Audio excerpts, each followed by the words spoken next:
So, Nora, yesterday we were having a conversation and you dropped a pretty strong one-liner about one of the fundamentals of growth that oftentimes gets overlooked. Yeah, I think the phrase you're thinking of, Eric, is the key to growth is understanding why you haven't been.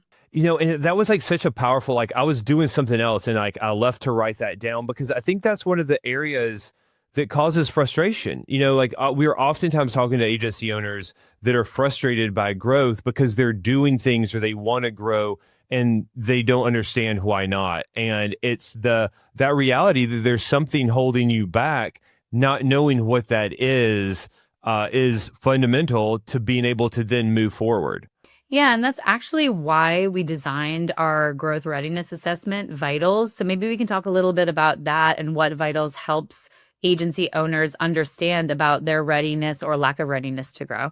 Yeah, Nora, it was just really pressing on me that we help convey to agency owners what those kind of fundamentals are. Like, what are the aspects of your business, both from a positioning and operations and profitability and account management, and of course, net new business that impact your ability to grow. And so we designed the Vitals Growth Readiness to be able to measure that so that we could then have a collaborative conversation with agency owners on, hey, you scored strong in this area, you scored a little weaker in this area, but not so much about what is the score, but then like, what do we need to do to fix it so that you can grow according to your aspirations? Yeah, and I think like a misnomer in growth is like just thinking that growth is leads or growth is even net new, or even that growth, like if you're incorporating organic growth of your existing clients, but growth touches every aspect of an agency's business. And I think that's what we really tried to achieve with Vitals was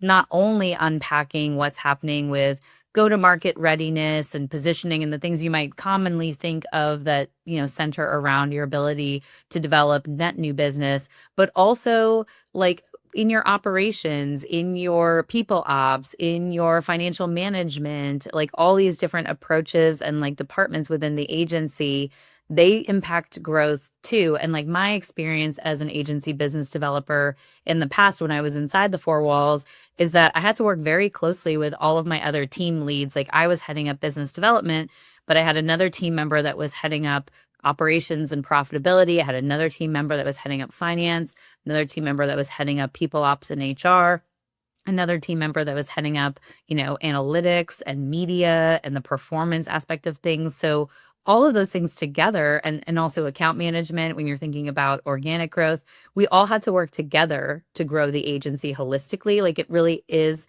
a holistic practice, even though sometimes we just think about it as the department, which is new business or business development. When I was thinking about like what are one of the common things that we incur most often with agency owners that are experiencing that frustration, I think one of the common components of it is really getting stuck in the founders network. We've talked about that before. I think that's kind of like low hanging fruit. It's just like that. Are you willing to put some operations and some systemization around doing something other than just relying on the founder? But are there other things to you, Nora, that that come to mind as far as those consistent stumbling blocks for frustration?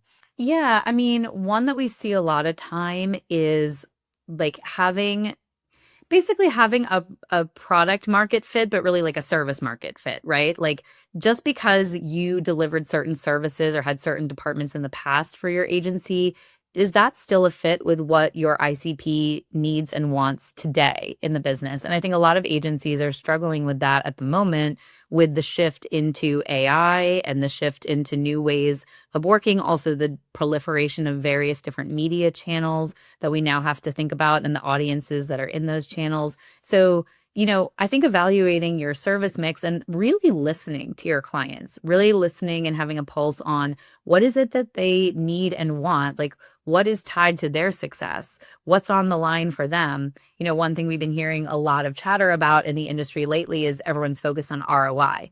So if your clients are really, really focused on ROI, what services are you delivering that are helping them achieve their goals and achieve that ROI? If you have to switch up your service mix because of that, or you have to reposition or repackage some of your services, listening to your clients and listening to your potential and prospective clients, they will give you clues as to what they're looking for and need. And are you mirroring effectively what they're looking for versus, what you offer? I think that's a great point. Or I'll wrap it up by just saying that, if for an agency owner, if you're serious about growth, take the example of of an athlete that's really committed to their craft.